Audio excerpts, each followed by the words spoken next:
Hi folks, welcome to AJ's 8 Ball. I'm AJ8 and this is my first guest, Mike O'Toole. Hi Mike, how you doing? How's it going, dude? Not bad, thanks buddy. Yeah, thanks for having me on. This is, thank you for being on and thank you for having me on your show last week. Yeah, no problem. It's funny, last week I was a guest on your show and now you're a guest on my show. Yeah. And you all know buddy here, Mr. Reap, Mr. Grimm. Yeah. You'll be seeing him again someday. We all will. There, buddy. Karate shop. You. All right, go home now. All right. So what's up, Mike? Last thing we were talking about was the AC/DC concert with me. I never finished. Right. You needed to finish that story. I never finished it.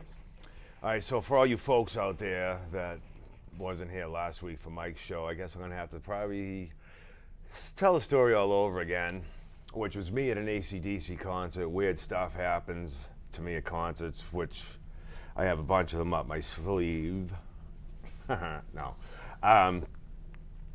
It all started was, like I said last week, but the people out there didn't hear it. My cousin Michael, who said he was going to get us these great seats at the new Boston Garden. Right. You know, the bar part or something, all these great seats, we can drink, blah, blah, blah. So we get there, and his sister and her husband was there. So we're all sitting there. We find our seats directly on the side of the stage. Can't see a thing. I mean, like, not even a peek, you know. It was directly on the side of the stage. Right. So I usually wander around and everything. I'm like, guys, I'm out of here. See you later. Bye. So I start wandering around. I'm up on the balcony. And I look down and I see my buddy Kenny, who I actually moved to Florida with, who comes in Florida stories. Me and him are the ones that moved down, but he'll come in later. So I'm up on the balcony and I'm looking around and I see him coming up. And I'm trying to get his attention, but he takes like a right and walks towards the stage again, but you know, up on the loge. So he starts talking to a girl and everything. And then he starts going back down, like real close to the stage. So I'm sitting there thinking like, oh, I'm never gonna see him again. You know, I blew the chance, right? All of a sudden, it was almost like he heard me. He comes back up, starts walking towards me. I'm going like this, Kenny, Kenny, Kenny. He looks up at me and all of a sudden he just like hands me a ticket. And I was like, whoa. So I grabbed the ticket. It says front row seats. I'm like, I thought he was like rubbing it in my face, like, aha, you know, you're up on the balcony, you know, this is where I'm sitting. So I go to hand it back to him, and he goes, no. He goes, come on. He goes, it's your ticket. And I go, what are you talking about? He goes, come on. So I go down.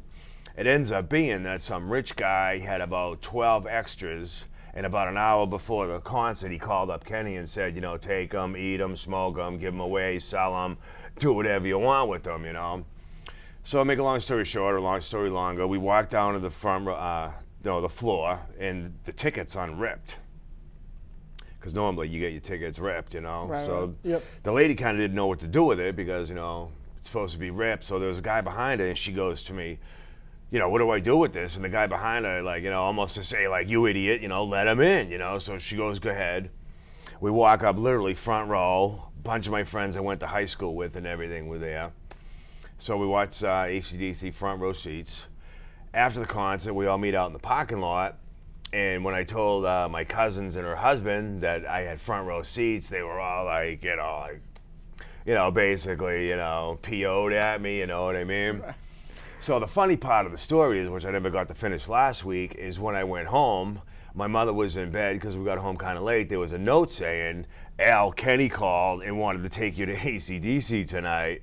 You know what I'm saying? Right, like he had that front was row tickets, right? He had front row seats. He wanted to take you, and the funny part was I met him there anyway and had the front row and stuff like that, which happens to be all the time.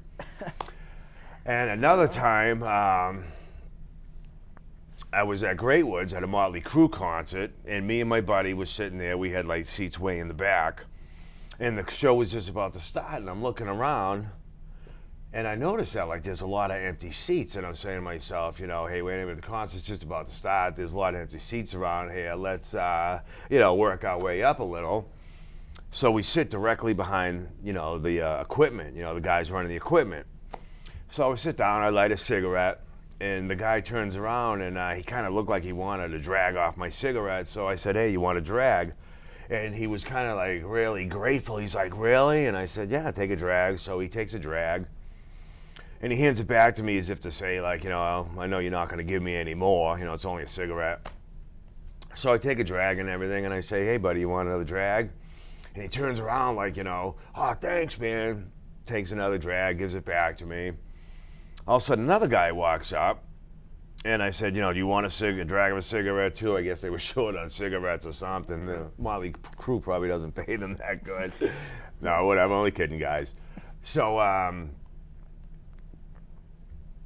all of a sudden, I'm thinking to myself, wait a minute, these guys are with Motley Crue. Being the wise guy that I am, I was just kidding around, and I go, you guys were Motley Crue, right? And they go, yeah. And I said, where's the backstage passes?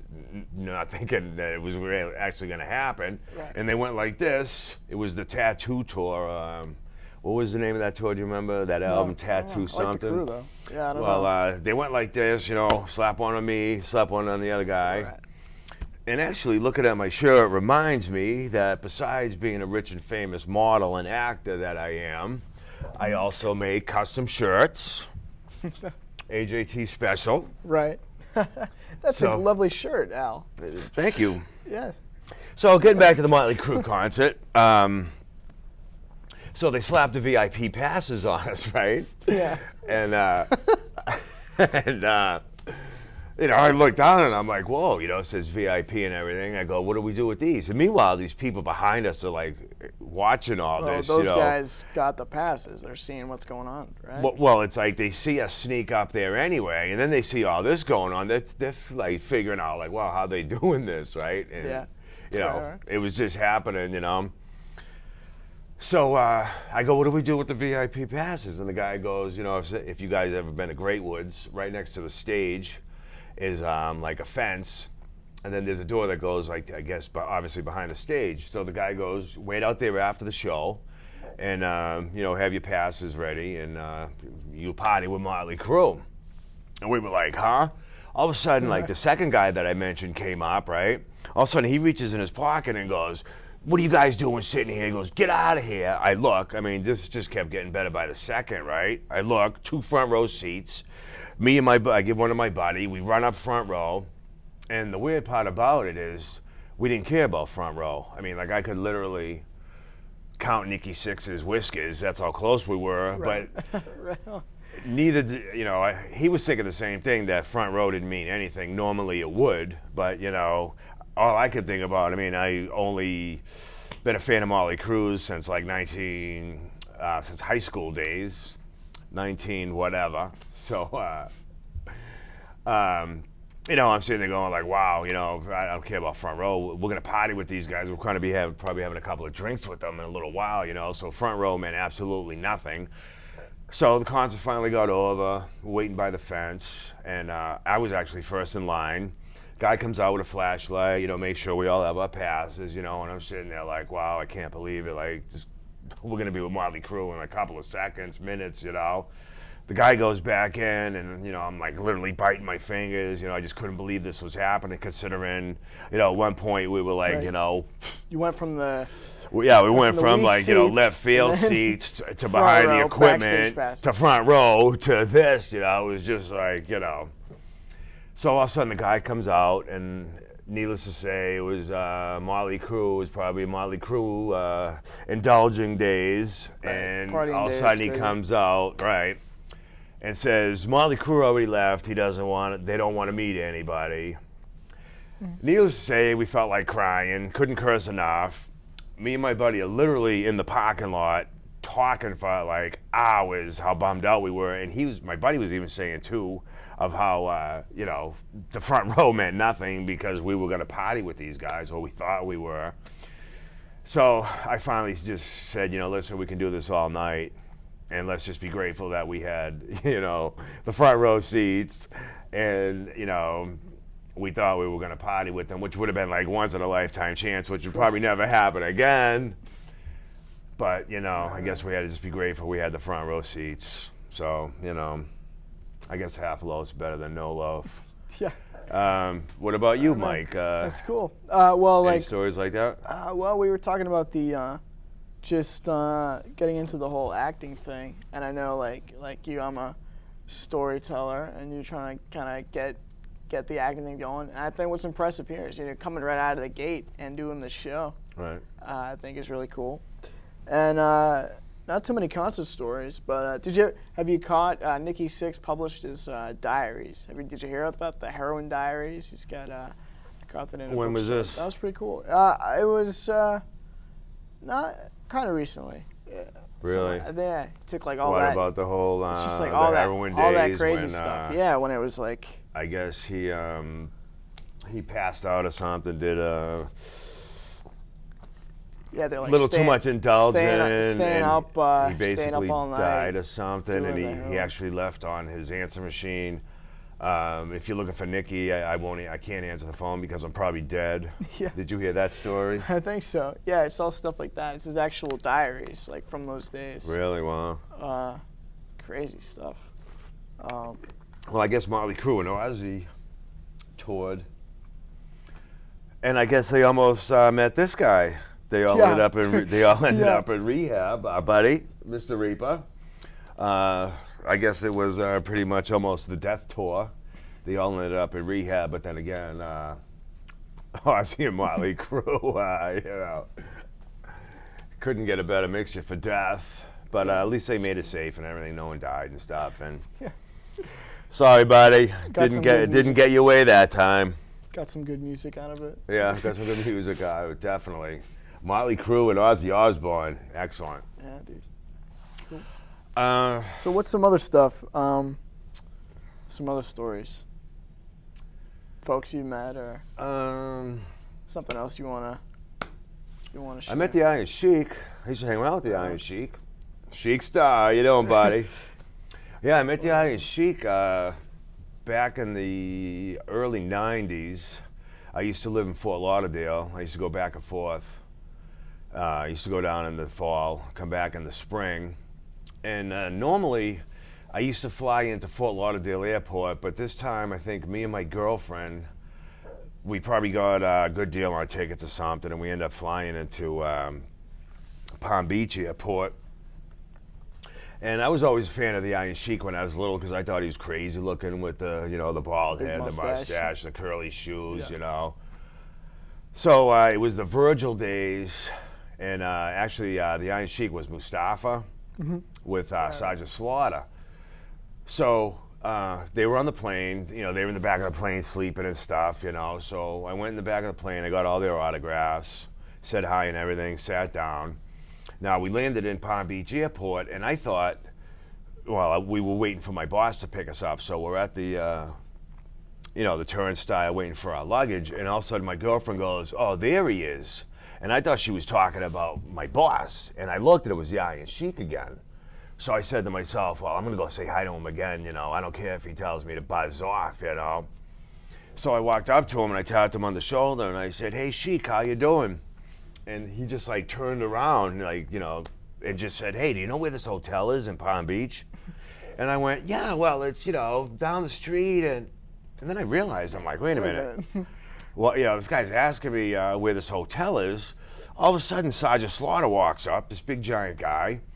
He asked me the same question. And I'm saying to myself, you guys need a ride or something? And they're like, yeah, you mind giving us a ride? And, me and my old lady were looking at each other like, you kidding me, right? So I said, all right, come on, sure. I go outside. My boss is waiting there. I walk up to him. I go, his name was Vern. I said, Vern, we're giving the Iron Sheik and, actually Mustafa and Sergeant Slaughter a ride. And he looks up at me and he goes, how much did you drink on the plane? And I said, look. And here come these two giant guys and stuff, right? They got in the back seat. The bumper was off the ground about that much. They were huge, right? So me, my girlfriend, and my boss were in the front seat. They're in the back seat. I never saw Virgil again. We went to we were in front of the Palm Beach Hotel. I never saw Sergeant Slaughter again. The Sheik gets out and says,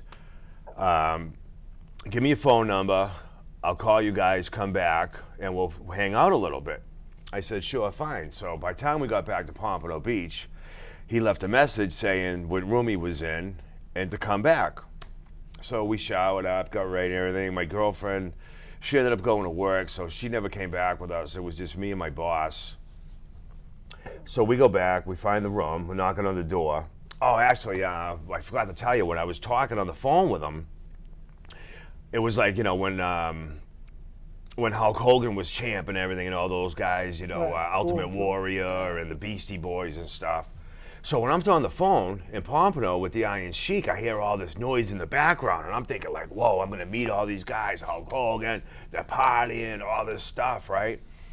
So now I knock on the door and everything, and I rush in, and I could see the curly shoes were right there, which were cool, the red and green curly shoes. I remember those from when I was a little kid.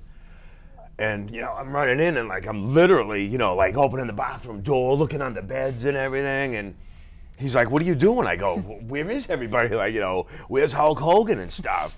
Yeah. And he looks at me and he points to the TV and I'm like, what? He goes, that's what you heard. He goes, no one's around here. So that was cool. So, having a couple of drinks and everything and stuff. So it just kept getting like better and better. So I'm sitting there thinking like, all right, the limo's probably going to pick him up, take him to the fights. Me and my boss probably going to have to leave. I said, so Sheik, I said, what time's the limo picking you up to take you to the fight? And he goes, no limo's taking me to the fight. He goes, you guys are. And we were like, huh? He goes, yeah, we're all going to the fight together tonight. And me and my boss, it just kept getting like better by the second. We're like, you're kidding us, right? So it came time to take him to the fight. I put his luggage in the trunk. He gets in the back seat. Me and my boss are in the front. And I ended up pulling up at Palm Beach Arena, but I ended up going the wrong way, and there was all cops and roadblocks up. So I pull up, and he comes over, they're yelling and screaming at me and stuff, but I knew they would change their tune once they found out who I had in the back seat. So I rolled down the window, and I said, well, you still want to yell at me, officer? I said, the Iron Sheik's in the back seat. And he goes, oh, sorry, sir. Oh, move the roadblocks. He's on the walkie-talkie and everything, and, which was kind of cool. Just drove right through. So we park and everything. We all get out. I get his luggage out, and I'm walking. Now, we walked around a corner, and there was a balcony. All these people waiting to get in the arena, like they weren't letting people in yet. So when we walked around the corner, everybody noticed the Iron Sheik, and they started screaming and yelling and everything. And, of course, me and my boss were there. It was kind of like, we were obviously sucking the fame off the Iron Sheik. Yeah, but, right. We knew for those couple of seconds what it was like to, be famous and have people react that way to you, which was kind of cool, So then we walked underneath them. The balcony was there. We had to walk underneath. And I'm walking with the luggage, and there's a guy at the end saying, good guys on this side, bad guys on that side. And, I was like flattered that, it was bad enough that all this stuff I was overwhelmed with everything anyway, and now I'm being mistaken for a wrestler. I was like, I'm here with the Iron Sheik, I'm not a wrestler. And so the Sheik says to me, he took his luggage, says, go through that door. They're going to swarm you. Tell them you're with the Iron Sheik. They'll give you front row seats and everything, and then I'll see you when I come out. So me and my boss, we walk out, and of course they swarmed us and everything, and we said, listen, we're with the Sheik. He says, give us, front row and everything and stuff. So we're sitting there waiting, and now everybody that was waiting to get in the place, is coming in now. And the reason why I say that, all the people that were yelling and, cheering at us before, now they're all coming in and they recognize me. Mm-hmm. And they're thinking like, this big juicy story, I'm his bodyguard, I'm right. This, I'm that. So they want to hear this big juicy story, excuse me. And, I'm not the kind of person to make something up. I tell the truth. And so they're like, oh, you his bodyguard, are you this, are you that? And I said, you want the truth? And they're like, yeah. They're waiting for this big, juicy story. And I said, well, if you want the truth, I met him on a plane this morning in West Palm Beach, asked him for his autograph, said hi to him, and here I am. And they're like, what? Right. And I said, your guess is as good as mine, So then, while he was, people say wrestling's fake and everything, but he was really getting hit with those metal chairs, mm-hmm. because after the fight, you know, he showered and everything, drove back to the hotel, and you know, he couldn't walk up the stairs. I mean, he was really hurting, and we were front row seats. You know, we actually saw him get hit with those metal chairs, and believe me, he was a hurting unit. So then, you know, we partied a little more with him, had a couple more drinks and stuff. And I usually go home like in the spring, like I said, you know, like my birthday's around May and stuff. I usually came home late May. So I told him that, and he says to me, you know, when you're home, give me your phone number, and I'll call you when I'm in Boston and everything. And we probably don't have time to finish everything. That'll be another show and stuff. So I'll leave it at that for now. And do you have a short story you'd like to say? Yeah, well, let's see, man. It's a cool story, by the way. Yeah, thanks. Yeah, I like it. It's pretty cool. Yeah. There's more to it, but we don't have time. We're running out of Just time. Just So a tease. yeah, there's plenty more ahead. Yeah. So that's the idea then with your show, right? It's little bits of these cool stories, right?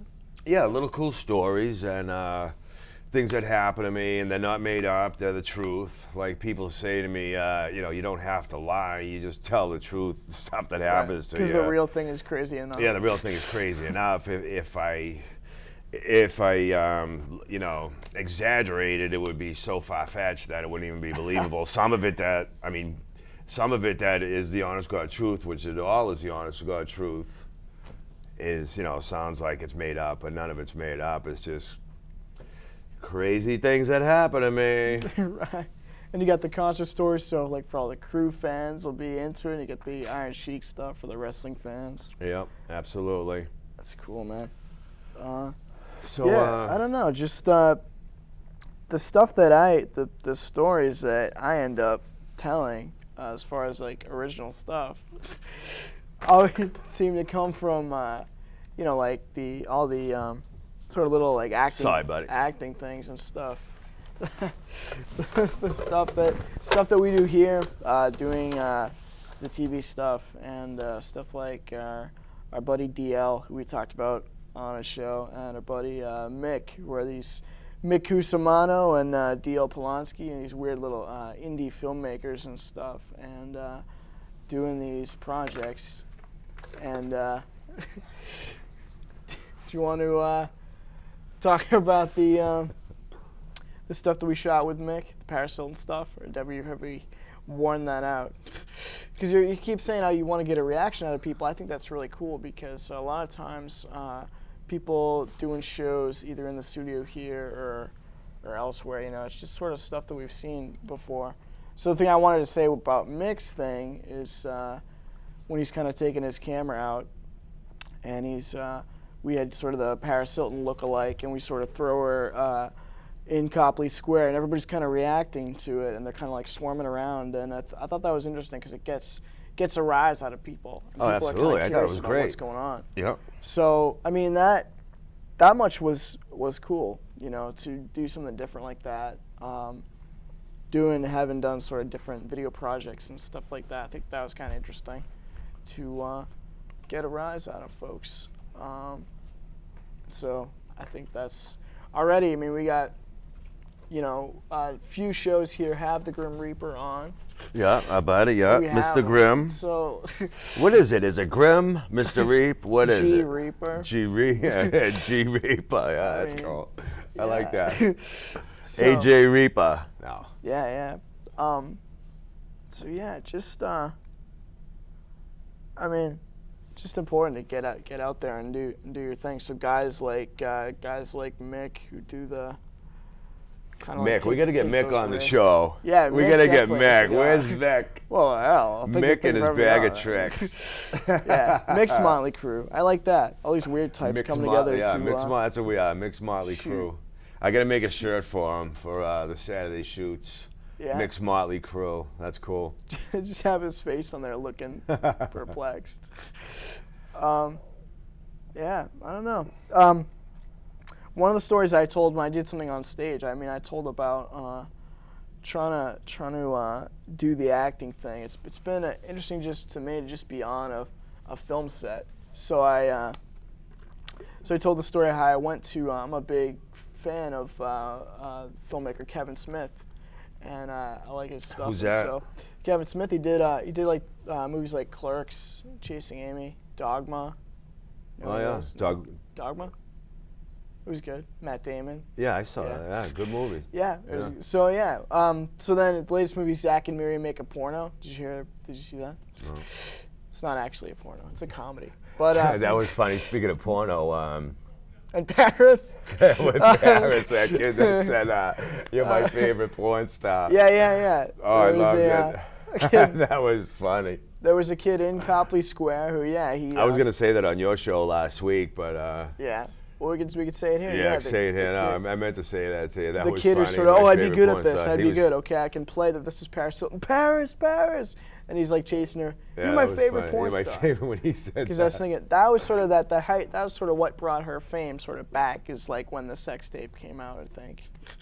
Why, she was a porn star? Yeah, she did she had like a homemade sex tape. Oh, I didn't know that. So that was kind of the joke. I didn't think she was That a was real what he porn was- star. That was what he was getting at. Oh, I didn't But, know that. I thought he just totally. She's not really a porn star. You know what I mean? She Oh, like so that's came where out. it came from. Yeah. Oh, see, I thought he So- totally.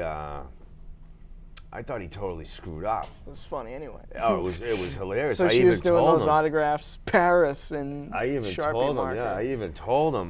But It was funny, but see now it all fits. Yeah. But anyway, so I would tell a story about how I was an extra. I went to be an extra in Zach and Miri Make a Porno. It was shot in Pittsburgh. So and I was like a diehard fan. So flew and just sort of like the journey to get to the set. It was shot in this mall and just walking there and kind of. He's messing with you. All right, folks, Okay. that's all we have time for. I'm AJ8, Mike O'Toole, and we all know. And I'll see you later.